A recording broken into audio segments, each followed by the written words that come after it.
जायत्या जाणांच्या जिवनांत हांव पळयतां. थोडे फावटी आमच्याच सांगत आसलेल्यांचे जिवन हांव पळयतां. बरें करूंक म्हण येतात, बरें करता आसतना कांय एक आडखळ आयली, इमिडिएटली जालें आनी हांव तें करिना आनी हांव हें ना, म्हाका मागणेय नाका. तर तुजो जिनोच कसलो? खंयच्या तरान तुवें बरें करूंक चिंतलां? बरें करचो मनीस बरें करीत वता. ताच्या काळजांत जें कितें बरें करूंक ताणें येवजन घाला तें संपूर्ण तो करता. आनी संपूर्ण म्हळ्यार ताच्या आख्या त्या जिवनांत ताणें बरें करचेंत ताचें कार्य जाता. ताच्या बदलाक तात्कालीक तरान एक तर नांव जोडूंक गी, ह्या एक कोणेय कांय आपले हुशारकाय दाखोवचे खातीर गी, या आनी कित्या एक उद्देश दवरून थोडे बरें करतात.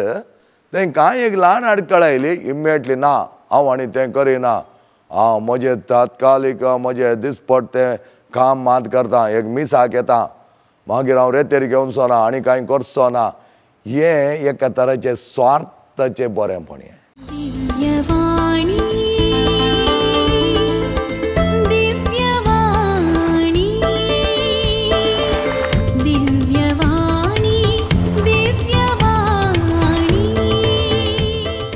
Praise the Lord, hallelujah. पुनर्जीवन जाल्ल्या जेजूच्या वर्त्या नांवान तुमकां भोव बरें मागता. सकाळच्या वेळा आमी सांगाता मेळ्ळ्या आनी ह्या सकाळच्या वेळा आमी सांगाता मेळटा आसतना सोम्याचें वर्तेपण आमच्या जिवनांत आमी बघूंक शकतले. ह्या खातीर आज आमी बरें करूंक आमी कित्याक फाटीं सरता? Why do we give up doing good? म्हळ्यार आमी कित्याक बरें करचें सोडून सोडटा?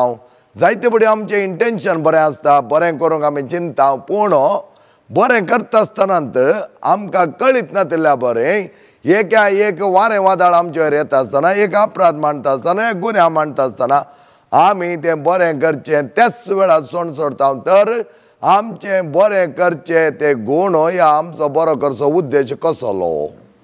ह्या विशयान आमी थोडो नियाळ करया. लुकाचो एवांजेल 6 अध्याय 12व्या वळेर तुमी पळयशात जाल्यार तो पर्वतार वचून आपल्या बापा लागीं मागा लागलो, बापा लागीं एक जालो, विशय घेतलो ताणें. आज आमी जायत्यो विशय घेता आनी विशय घेवन आमच्या जिवनांत आमी बरेंपण आपणायता. त्याच प्रमाणे जेजूच्या जिवनांत बरेंपण आपणावच्याक तो आपल्या बापा लागीं गेलो, बापा लागीं उलयलो आनी बाप ताचे सांगता उलयलो आनी तांची मिलाकात जाली आनी त्या प्रमाणे ताचे थंय नवें जावं उपजोंक त्या मागण्याद्वारे तो एक जालो. देवाचो पूत तो, देवूच तो जाल्यारय ताका ती गरज पडली आपल्या बापा लागीं वचून वर्त्या जिवनांत ताच्या जायतें बरेंपण आपणावंक तो एक जालो. गलातकारांक बरयल्लें पत्र 6 अध्याय 9वी वळ आमकां अशें सांगता, बरें करच्यान पुरासाण नाका. कितलें बरें करूंक जाता तितलें बरें तूं कर म्हणटा, पुरासाण नाका. पिकनिकाक वता आसतना आमकां पुरासाण जायना न्ही गे. त्या खातीर आमी म्हणटा पिकनिकाक केदाळे तयार आसात. एका फिल्माक या म्हळ्यार ताका तयार आसात, जेवणाक या म्हळ्यार ताका तयार आसात. कित्याक ते दाळ आमी पुरासाण लेगीत हांव कित्याक इन्स्टंट सॅटिस्फॅक्शन आमकां थंय मेळटा. जेवणाक गेल्यार रिलिशिंग दॅट फूड, तसं बरें जेवण आमी ती रूच सांगतना इन्स्टंट सॅटिस्फॅक्शन, ग्रेटिफिकेशन म्हणटा आमी ताका. आनी हें मेळटा आसतना कितें जाता? आमचें थंय नानंत तरान नवें जावं उपजाता. त्या देखून आमी हाका सगळी तयार आसता. खंयच्या वेळार तूं आपयल्यार त्या वेळार आमी तयार जाता. कित्याक थंय आमकां एक तृप्ती मेळची जावन आसा. त्याच प्रमाणे एडिक्शन जो मनीस एडिक्शन सोडूंक तयार आसना, परत परत तें एडिक्शन. फोनोग्राफी पळोवचो तो फोनोग्राफी पळोवनूच आसता घडये घडये. ड्रग्स काण जो केदळे एकपडी कोणाचे पयशे काण वचोन ताका ड्रग्स काण घ्या म्हण जाता. ताच्या तकल्यान ती हीर राय बघता. पियोच्या मनशाक सांज जाली म्हणटा आसतना ताका ओडटा थंय.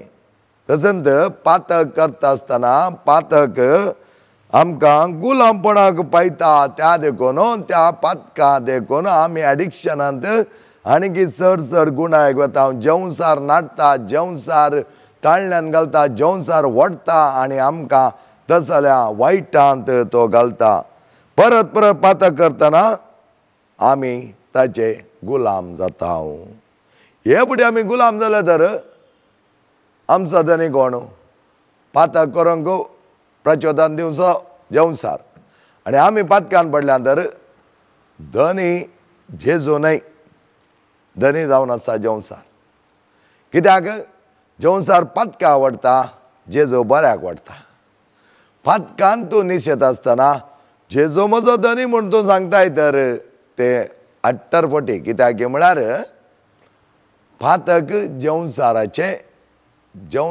बुयर पातकांत जियेता आनी तूं पातकांत आसतना तो तुजो धनी जाता तो म्हळ्यार कोण जेवसार सैतान तुजो धनी जाता आनी तूं ताचो गुलाम जाताय आनी त्या प्रमाणे गुलामाक कशें चलयिल्लें इजिप्ताच्या त्या फरावाच्या बंदड्यांत आसतना गुलामांक दीस आनी रात म्हणल्यार बरें कामाक लायिल्लें कितें सांगिल्लें तें करी जाय तांकां विकती घेताले कोणाक जाय तशें विकताले त्याच प्रमाणे तूं एक पटीन ताचो गुलाम जालो जाल्यार तो तुका नासयता खंयच्या तरान तुका चलय जाय त्या तरान तो चलयता आनी त्या प्रमाणे तुज्या जिवान तो पिडार करता तर बरें करतना पुरासाण कित्याक वायट करतना तुका पुरासाण ना खंय वायट करतना तातूंत तूं मेतेर जावंक वेताय खंय थोड्यांक कितलेंय तूं सांगल्यार वायटाकूच वेता शिवाय बरें करूंक ते पळयनात आनी हाचो अर्थ कितें म्हळ्यार वायटाक हे फुडें गेल्या उपरांत तेंचो वायट तुका वायटा वयर वायट करूंक प्रचोदन दिता आनी अशें प्रचोदन मेळ्ळें देखून आमच्या जिवनांत कितलें वायट आमी करता थोडे फुडें बसून चिंतचें कित्याक ह्या मनशांक समजोन येना आपलें जिवन इतलें नासमाधानाचें जाता नापसंदाचें जाता तें जिवन मेळें जाता जाल्यार आनीक तातूंत तूं बुडोवन म्हणल्यार बरीं तातूंत तूं लोळोवन म्हणल्यार बरीं त्या गुलामपणान जियेतात कित्याक म्हूण हांवें चिंतचें सोरोपी ज्या मनशाक तूं कितलेंय सांग तो गेलोच ताका तातूंत एक तराची तृप्ती आनी त्या देखून आपलें जिवन पिडार करून घेता म्हणून तो चिंतिना ताच्या बदलाक ताका ते एक इवल डिजायर म्हणटा हांव कोटयेक आलोचन तातूंत तूं ताणें मेतेर जावचें तातूंत जावन भायर येवन नवें बरें करूंक ताणें सुरू केलें जाल्यार थंय ताका तृप्ती वर्ती मेळटा पूण जायत्या जाणांक बरें करतना पुरासाण कित्याक म्हळ्यार बरें केल्ल्याचो फलितांश आमकां त्याच वेळा पळोवंक मेळना सांग बरो जायते फुडें आमी हेरांक बरें करता तो फलितांश आमकां त्याच वेळा पळोवंक मेळना पूण आमी बरें करता आसतना खंयच्या रितीर आमी बरें करता तें आमी पळोवंक जाय जें मदर तेरेजा म्हणटाली हांव तें कितें करता तें एक ल्हान थेंबो सागोरान is a small drop in the ocean तर सागोरांत एक ल्हान थेंबो जालो जाल्यार तो एक थेंबो सागोराक नातलो जाल्यार ते उण्यांत बसता उणेपणांत बसता त्या देखून आमी बरें करता आसतना कितलें आमकां ताचे फलितांश येता म्हूण आमी पळोवचें न्हय जायत्या जाणांच्या जिवनांत हांव पळयतां थोडे फावटी आमच्याच सांगता आसलेल्यांचें जिवन हांव पळयतां बरें करूंक म्हूण येतात बरें करता आसतना कांय एक आडखळ आयली इमिडिएटली जालें आनी हांव तें करिना आनी हांव येना हांव म्हाका मागणेय नाका तर तुजो जिनोच कसलो खंयच्या तरान तुवें बरें करूंक चिंतलाय बरें करचो मनीस बरें करीत वेता ताच्या काळजांत जें कितें बरें करूंक ताणें येवजन घाला तें संपूर्ण तो करता आनी संपूर्ण म्हळ्यार ताच्या आख्या त्या जिवनांत ताणें बरें करचेंत ताचें कार्य जाता ताच्या बदलाक तात्कालीक तरान एक तर नांव जोडूंक गी ह्या एक तर कोणेय कांय आपले हुशारकाय दाखोवचे खातीर गी या आनी कित्या एक उद्देश दवरून थोडे बरें करतात थंय कांय एक ल्हान आडखळ आयली इमिडिएटली ना हांव आनी तें करिना हांव म्हजें तात्कालीक म्हजें दिसपट तें काम मात करता एक मिसाक येता मागीर हांव रेतेर घेवचो ना आनी कांय करचो ना, हें एका तराचें स्वार्थाचें बरेंपण. हें स्वार्थाचें बरेंपण. एखाद्या वेळार तुका निस्वार्थीपणान बरेंपण करूंक आसा, कोणाचें मन नाणें तुका नाका, कोणेंय तुका एक शाबासकी वांटेचें म्हण नाका, कित्याक मनशाच्या दोळ्यां खातीर तूं करिनाका, मनशाच्या व्हडपणा खातीर ह्या मनशान तुका शाबासकी उसारचे खातीर तूं करिनाका. तुवें करताय तर देवाक वर्त्या तरा मानवून तुवें तें बरें करचें जावन आसा. त्या खातीर आमी आमच्या जिवनांत जायते फावटी पळयत आसतना आमचें बरेंपण फकत तात्कालीक जाता. ह्या देखून आमी आमच्या बरेपणान सुकता. तर तुवें बरें करून कितें फायदो? तुका कितेंय एक चडून कोणेंय कांय सांगलें, तुका थोडे फावटी तें सांगिल्लें अर्थ जायनासतना अपार्थ करून घेतिल्ल्या देखूनय थोड्यांनी शिरकोवचें आसा.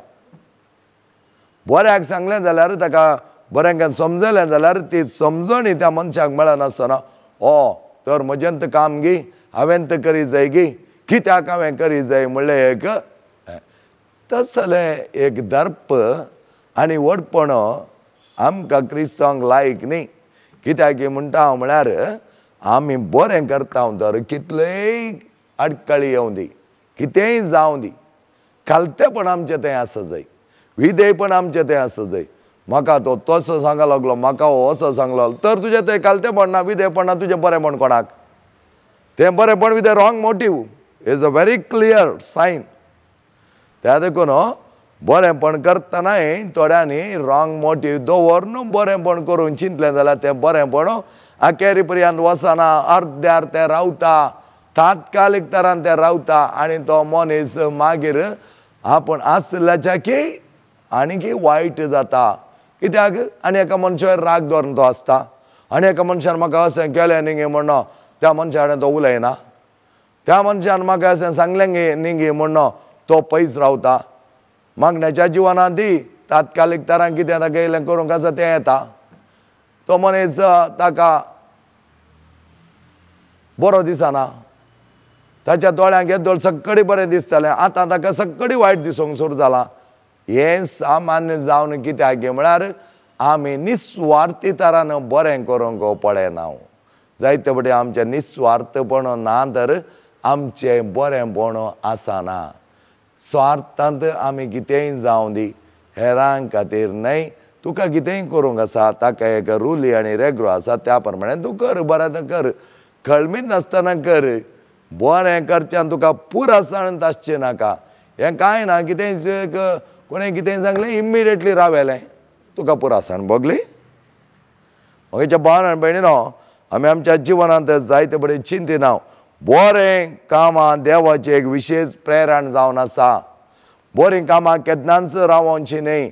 देवाच्या प्रेरणाकाल तें तुवें आराम केल्लें तर खंडीत जावन तें रावोंक साध्य ना, कित्याक तें देवाचें जावन आसा. आमच्या जिवनांत देवाचें कामां आमच्या मुखांत जावंची जावन आसात. आमी केल्लीं कामां बऱ्या तरान फळ दिवंक शकतात. तो फळ त्याच वेळार दिवंक शकचो ना, पूण उपरांत दितात. तर म्हजी सेवा कोणाक? म्हजी सेवा देवाच्या वर्त्या मोगाक. म्हजी सेवा देवान म्हाका दिल्ल्या सर बरेपणा खातीर. जावंक पुरो म्हजे कडेन टॅलंट आसा, जावंक पुरो म्हाका थोडे वर्ती शाती दिल्या, ती सगळी शाती निस्वार्थपणान हांवें देवाक दिली जाल्यार मात्र हांव अपुरबाय तरान देवाक मानवल्लो जाता. आमी बरीं कामां करतना हेरांक उपाद्र करूंक शकतात. आमी बरीं कामां करतना हेरांक इरिटेट जावंक शकता. आमी बरीं कामां करतना हेरांक आमचेर द्वेश उपजाता. मदर तेरेसाच्या जिवनांत तुमी पळयलें जाल्यार कांयच हेरां जावन तिणें आपेक्षूंक ना. तिका मेळ जाय, तिका जाय जाय म्हूण तिणें चिंतूंक येना. जाल्यार कितें घडलें? मदर तेरेसान बरें काम करता आसतना जायत्या जाणांक तें जावना जालें. एक बापूरबायचो लिखणेकार तिच्या विरोध जायते लिखता. तिच्या विरोध अशें करता की ही स्त्री हेरांक आनीकी दुबळिकायेक पायता म्हूण सांगता.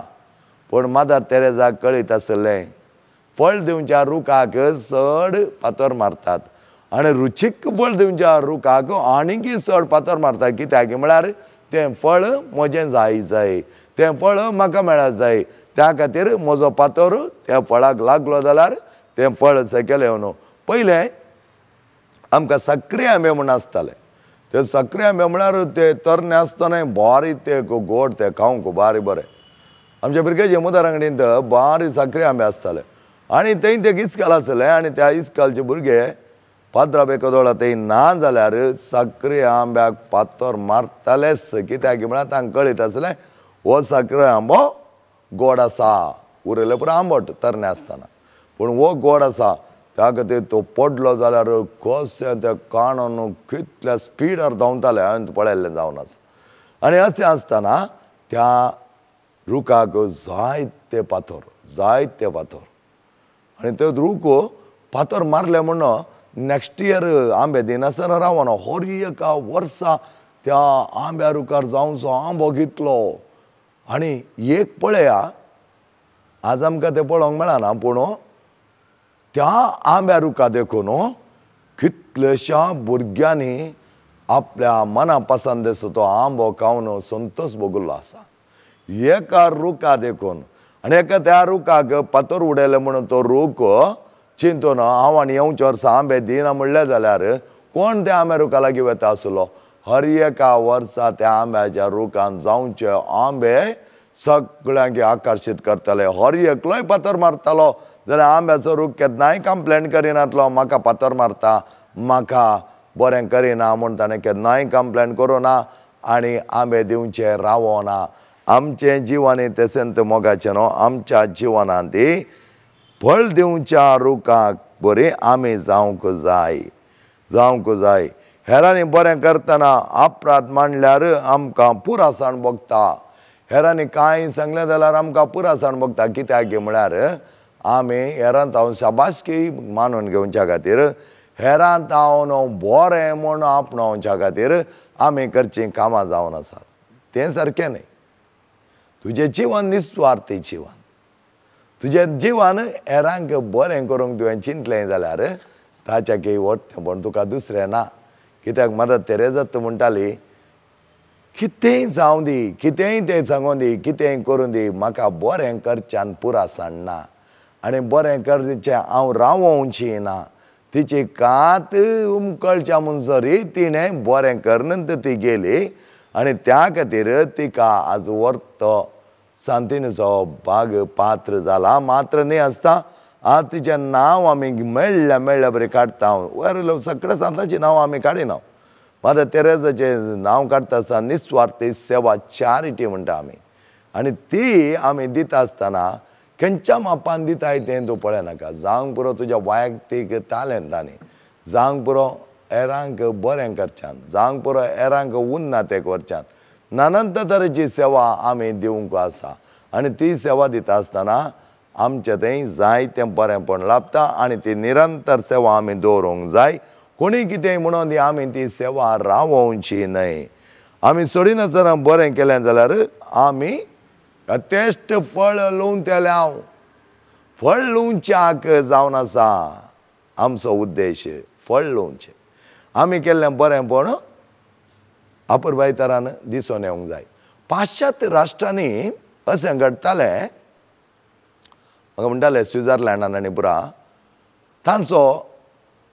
टायम डेपॉजीट म्हूण आसलो ती तरणाटी आसतना तांणी वचून थोडी सेवा दिवची आसली आनी ते टायम डेपॉजीट कशें आमचे हांगा पयशे डेपॉजीट करून दवरता पळय तशें टायम डेपॉजीट इतले घंटे ताणें तें सेवा दिल्ली ते डेपॉजीट जाताले आनी उपरांत ती तांकां प्रायज जाता आसतना ते इतले घंटे आसले आनी कोण तरणाटी आसा तो वचून तांची सेवा करताली अपुरबायचे कॉन्सेप्ट ब्युटिफूल कॉन्सेप्ट तसलें कॉन्सेप्ट येता आसतना आमच्या देशान म्हणून तें आयिल्लें जाल्यार भारत देशांत आसा कितें पॉप्युलेशन कितल्या जाणांनी टायम डेपॉजीट केलें आमकां टर्म डेपॉजीट मात कळीत शिवाय टायम डेपॉजीट कळीत ना आमी भारत देशांत जायतीं जाणां कोणेय हेरांक कुमक केली जाल्यार एका प्रायस्त स्त्रीयेक आनी एका तरणाटे स्त्रियेन कुमक केली जाल्यार ती बसुल्या कडेन तिका एक वाटल्यान जेवण व्हरून दिलें जाल्यार हेरांनी पळोवचें आसा वक्र दृश्टी म्हणटा आमी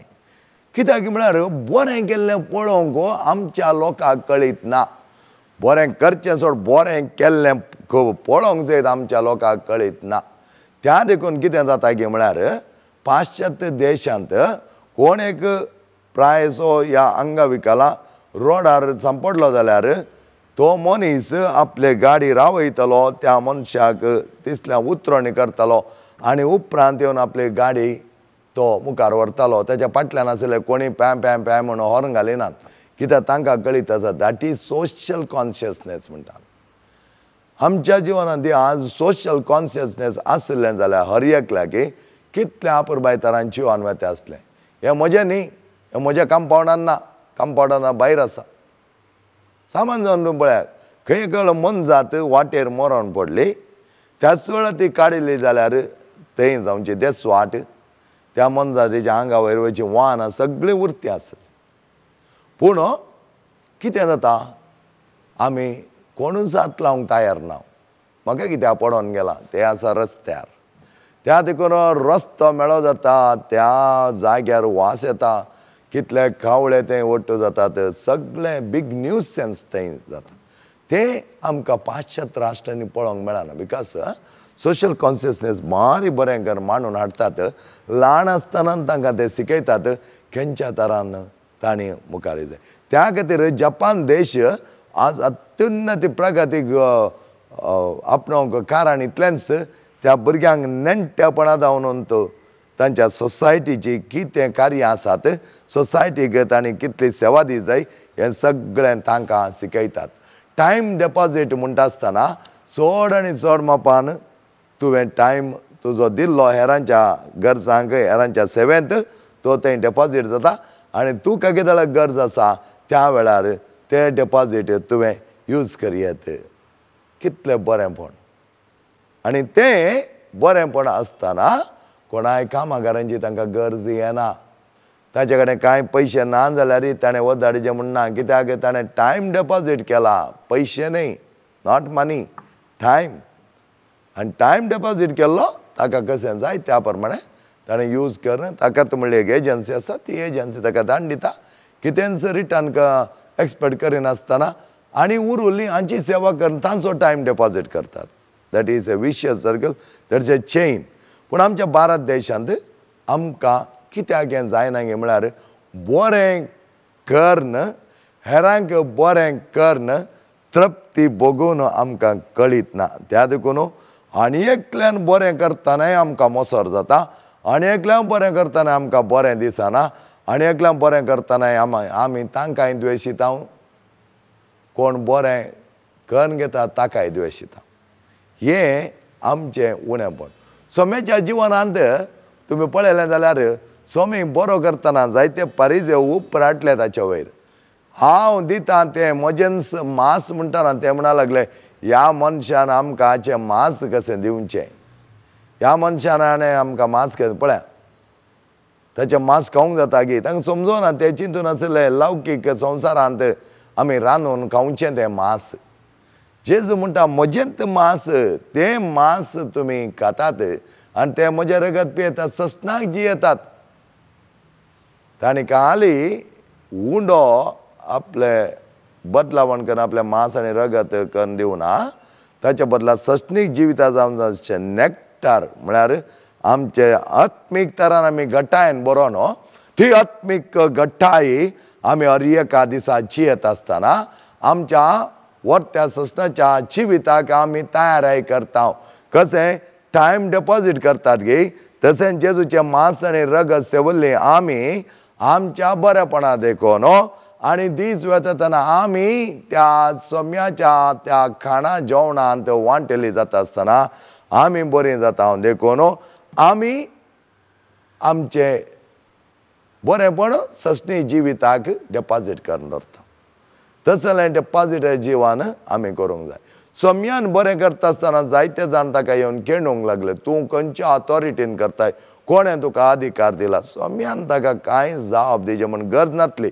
कित्याक म्हळ्यार सोम्याक कळीत आसलें बरें करचें ताचें काम ताका पुरासाण नासली. ताका कोणी कितेंय मण्णाणें दिता या कोणी कितेंय ताका शाबासकी पाठयता म्हूण ताणें बरें करूं ना. अति तीर कनिष्ठांतल्या कनिष्ठांक दोबल्यांतल्या दोबल्यांक अनाथांतल्या अनाथांक कोण सकडे पिढेंत वळवळोन एकसुर आसा एकसुरे आसा तसल्यांक सोम्यान आदार दिल्लो जावन आसा. तर तुजें आनी म्हजें बरेंपण आमी करता आसतना कोणातावनी शबासकी आमी मागोवन घेवच्याक करचें नाका. कोणी म्हाका वयर दवरता आनी ताणें म्हजें नांव सांगूंक जाय म्हणल्यार आज चलोन आसा. जायत्या जाणांक नांव सांगल्यार मात्र दान दिवचें. ताचें नांव उलें केल्यार मात एकोदो तें नांव उलें करनातल्यार व्हडली गाडामोडी जाता. कित्याक म्हळ्यार नांवा खातीर जियोवचें. नांवा खातीर तुजें नांव ह्या संवसारांत लिखून कांयच फायदो ना. पात्रां वयर लिखून कांय फायदो ना. तुजें नांव लीक त्या सर्गींच्या दायजांत. त्या खातीर आमी म्हणटा कितेंय तें आमी जें कितें करता ह्या संवसारांत तें जेजूच्या वर्त्या नांवान करता आसतना सर्गराजांत आमी दिरवें पुंजयता ह्या संवसारांत न्ही. त्या खातीर बरें करचें म्हळ्यार आमी कित्याक बरें करी जाय. बरें करचें वायट करचें की बरें. मागण्यांत तुजो वेळ करसी. तुजें बरें काम तुज्या जिवनांत सुरू केल्लो देव संपूर्ण काडटलो. त्या देखून हर एका वेळा बरेंपण आपणावंक प्रयत्न कर. तुजें बरेंपण तुका हेरांक द्वेशूंक शकता तर तें बरेंपण खंयच्या फायद्याचें तुका येतलें. तुवें बरें काम केलां पूण तुका कांय एक तें बरें करता आसतना तें अशें न्ही ह्या तरान तिद्दपडी दिली जाल्यार तिद्वण दिली जाल्यार ती तुका घेवंक शकत ना. तर तुजें बरें काम कशें जालें.